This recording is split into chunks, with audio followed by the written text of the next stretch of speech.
If your iPhone is not ringing for calls or notifications, it's usually because silent mode is turned on or the ringer settings are too low. First, check the left side of your iPhone where you'll see the ring or silent switch. Make sure this switch is pushed upward so silent mode is turned off. You should see a confirmation that silent mode is disabled. Now open the Settings app. Scroll down and tap on Sounds and Haptics.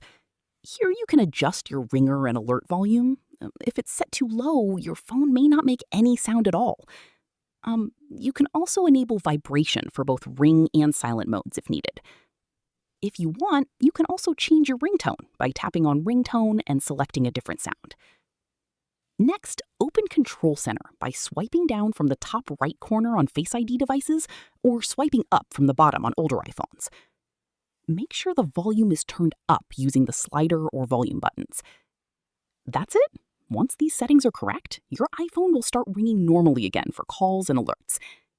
If this iPhone tutorial helped you, make sure to like the video and subscribe for more quick how-to guides.